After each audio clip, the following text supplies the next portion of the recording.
What up, though? Welcome back to the Beat Factory 313 War Stories podcast, and I'm your host, Juice. And let them know who we got with us today, nephew. Got LB, man. Speak up a little bit for him, too, nephew, for me. All right, for sure.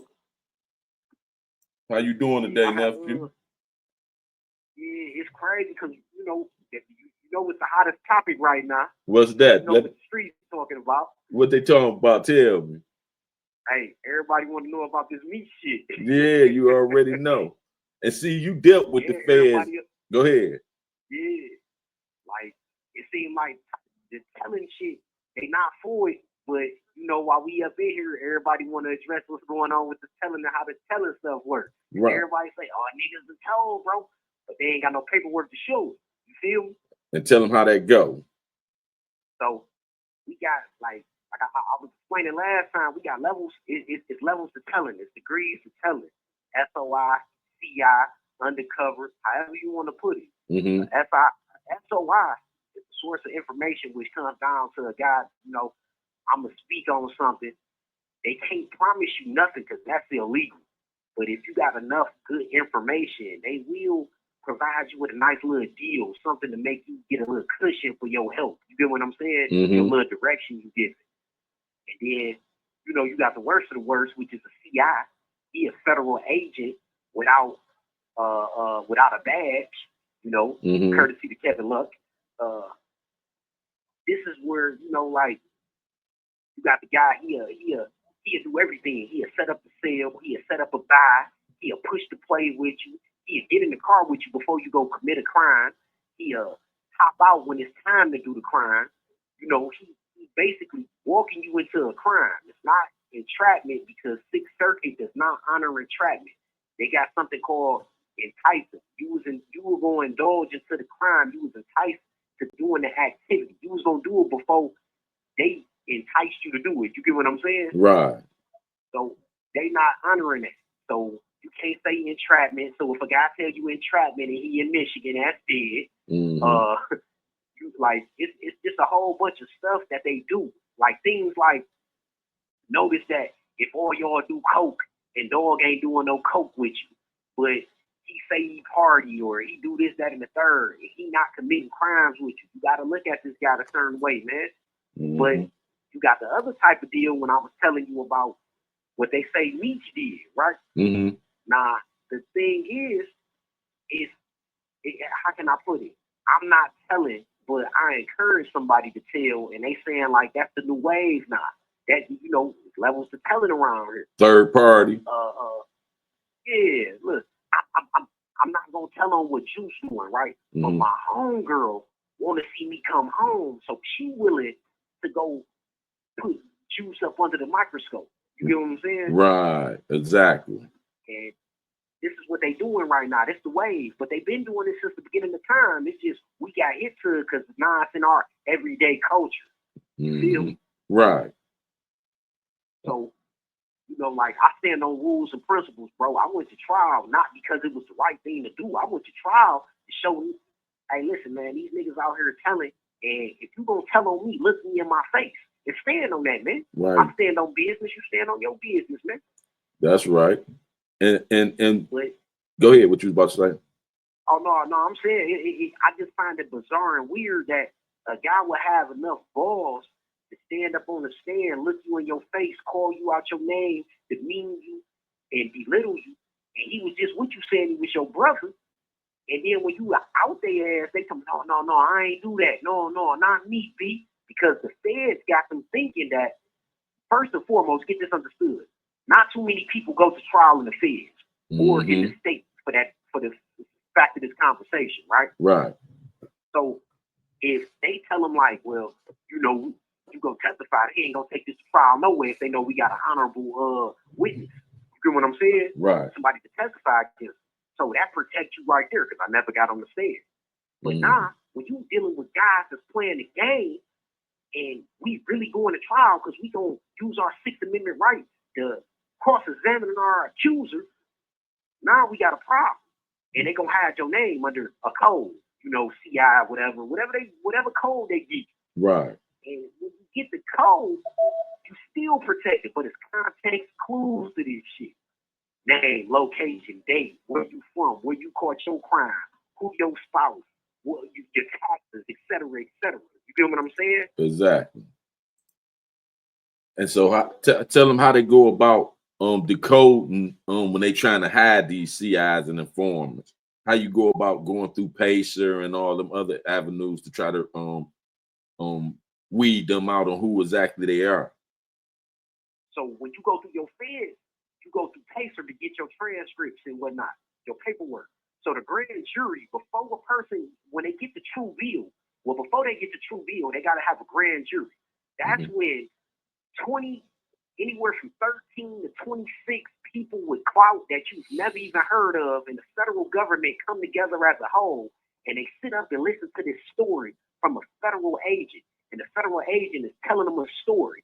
And it got to be a good story. You know, it got to have main characters. It got to have a crime. It got to have deceit. It got to have fraud somewhere. Some type of crime was committed that was so horrendous where they say, you know what? We need to get him a true bill to get this indictment in. So when the feds go to the table and get to testifying, they need a witness. So that's where the CI comes from. And the CI got a name because he made an agreement. It's a 26-page form. And in this form, he said he can't indulge in illegal activities. He can't do this. You know, he can't have no crimes of dishonesty involved in this investigation. He can't involve in the investigation. Nah. On the flip side, you're going to have to indulge in this, you CI, because you want to break the law to get me to break the law, right? Because that's how it works. Exactly. And the Fed got a rule like, well, as long as you don't do drugs, sell drugs, and if you do sell drugs, you selling our drugs, we going to give you an allowance. Then once you get an allowance, well, we need you to go up the scale. So we going to give you a paycheck. We going to make you an employee of the federal government. Now, they signed their name, they got their thumbprint down. In sure rap fashion, they going to do everything they do to protect their bag because it's their income. And then they get side perks that guys don't know about, that's off the books. You get what I'm saying? Now, what's that? Let them know what that is. In my case, it was 10 gold bars. How did this guy get 10 gold bars? Who pays somebody with 10 gold bars? Right. It takes for somebody like the government, the person who makes the money, to distribute it what they want. During a raid, certain stuff come off the top. You know what I mean? That we didn't hear about. It's not cataloged, but it'll find their way up in this guy's pocket. But this sick guy, you know, DCIs are so sick, they going forth with their spouses to do the deals. They using their spouses to lock guys in relationships. This is what, you know, this is what the culture, oddly enough, this is what the culture turned out to be. And nobody want to call it for what it is until a guy with clout do it. Meech did this, man. We been telling you niggas, been telling since the beginning of time, but y'all niggas just want to hear what you want to hear. Right. But now, you know, a guy on TV, oh, it's a big thing now. Nah, bro, this was messing up. This why everybody in the joint right now. Exactly. So why you think the people so caught up in disbelief when it's certain people like Big Meech, that it's a lot of people that still disbelieve in it, and it's paperwork that's circulating now all on social media, 50 Cent, Cuffy, everybody. So what you think it be that you have them in such disbelief, even when the paperwork and stuff is available? Man, it's so crazy because today's culture is this. Hey, man, dog got the bag in, so he good. You feel what I'm saying? Paper chase. Dog, he got a bunch of money. He good. It's crazy because Irv Gotti, they just put the Murder Inc. Documentary up there. And on the last segment, when they was addressing the 50 Cent and the Irv Gotti beef, or the Murder Inc. beef, man, Irv Gotti said it best. He said, hey, man, this nigga came to court and testified. I spent $250,000. I got the paperwork. I showed you niggas. Y'all didn't want to see it. Right. This guy told on us. And then 50 went on TV and said, well, you know, the lights went out. Nigga stabbed me. He stabbed me. I got three stitches and went right back to the studio and cut my last album.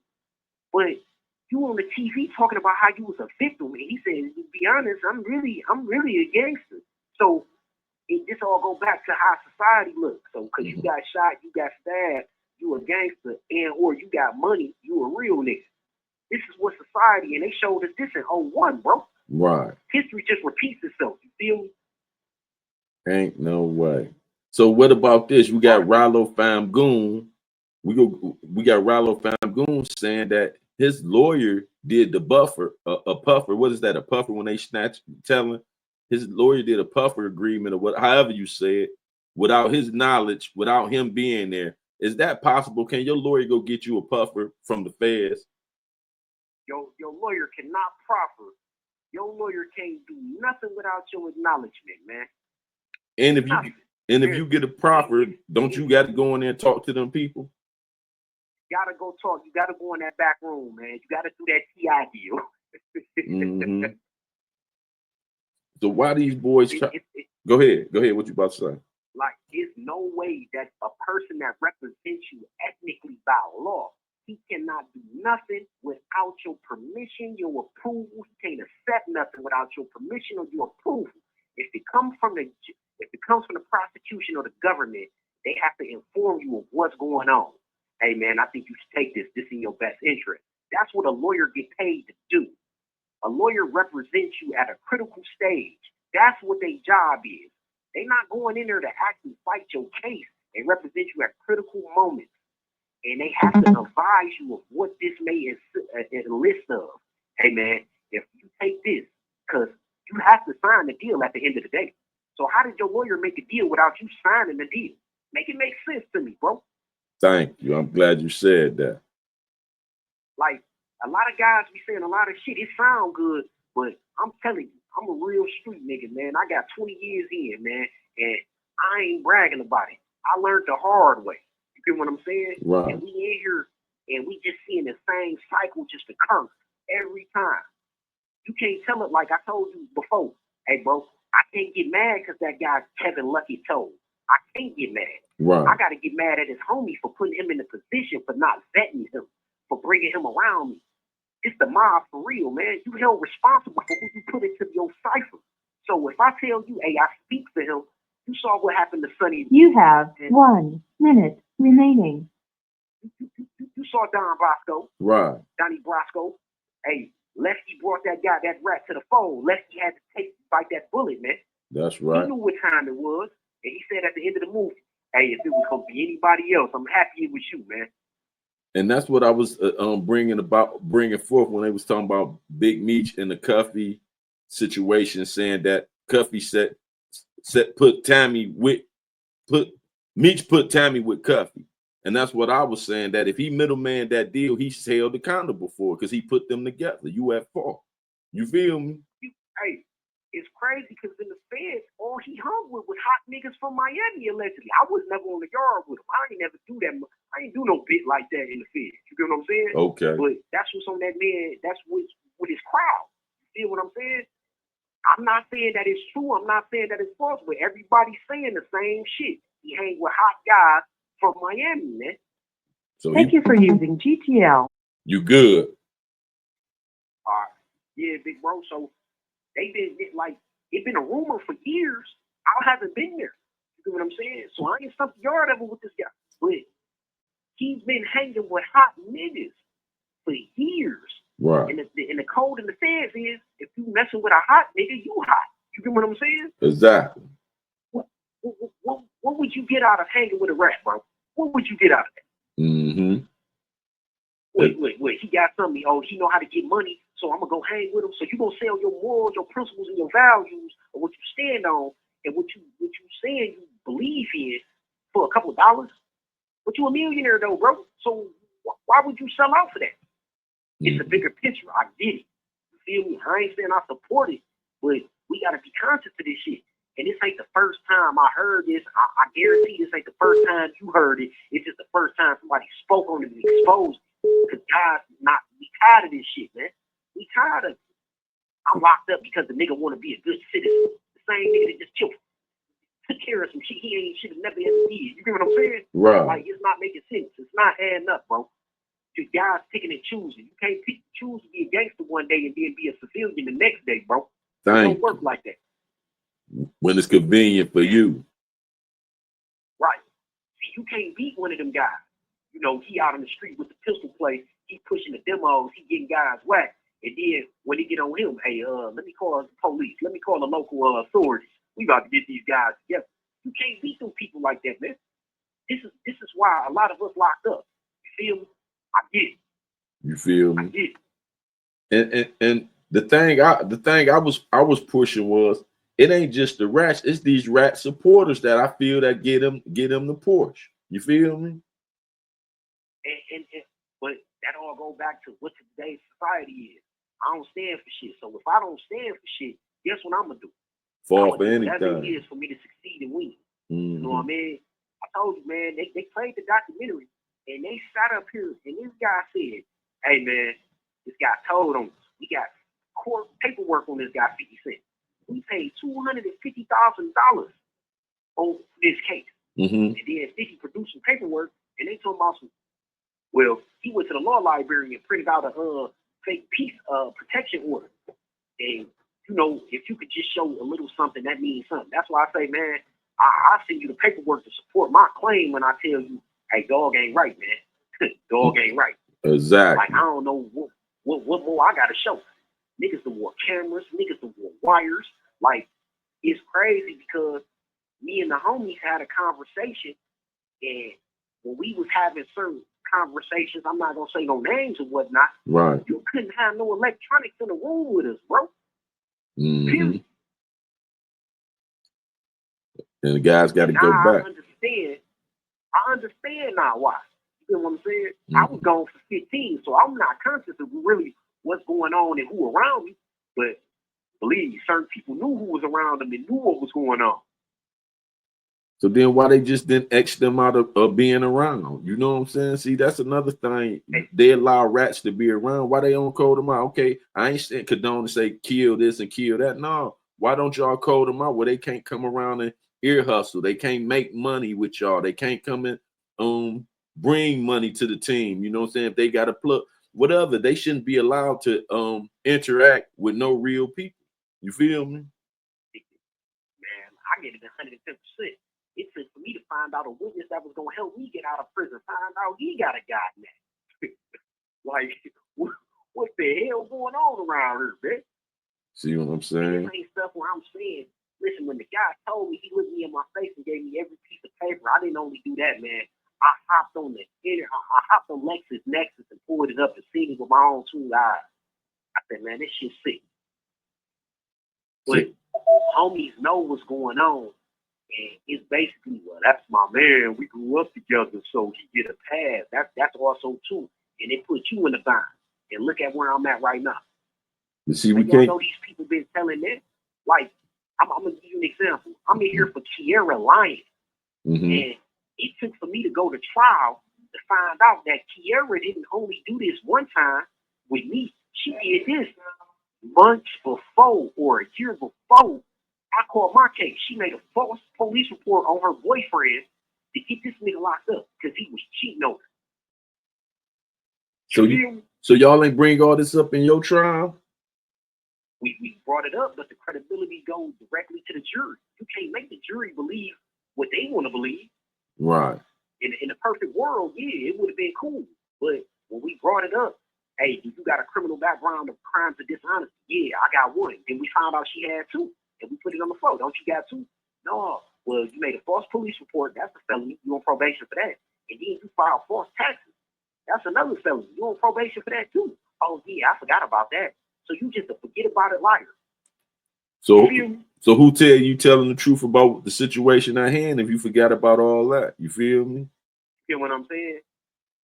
Hey, look, they playing this faulty video. The video she say I shot 4 times behind the car, all types of stuff. Found out, bro, it's only one time. It's one bullet, and the video only show a guy shooting one time. You can't even see who the hell the shooter is. But it was me. Right. Me and you got bad blood. This shit crazy. Y'all can't make it up.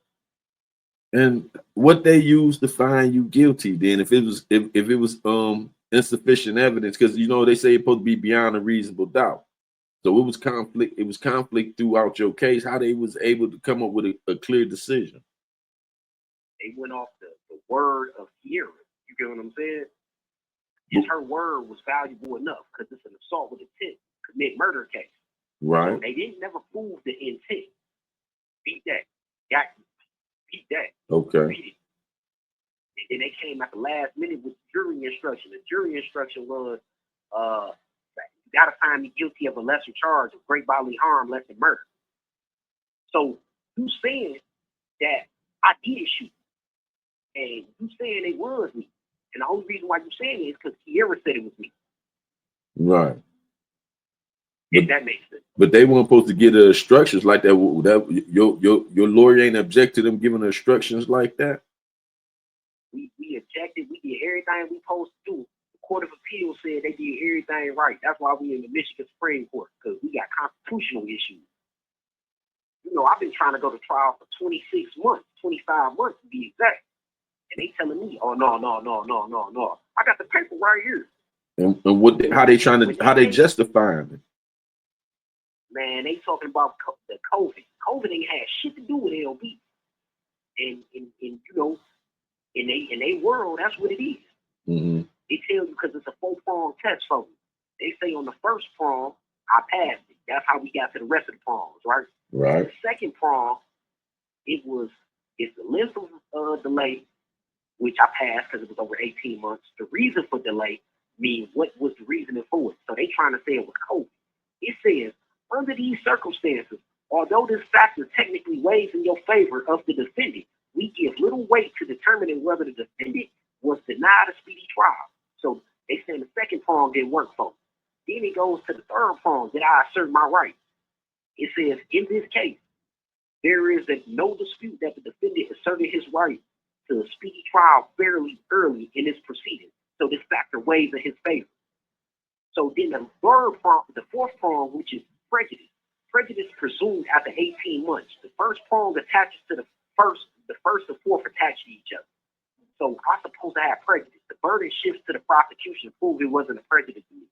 In my case, I had pre-trial anxiety, etc., or I lost evidence. My witness got killed before we had my preliminary examination. It took me 7 months to get a prelim, bro. He got killed right before the day of. Well, a couple weeks before. Get out of here. And I got penalized for it. They come out and say, well, we don't know what he was going to say. So that.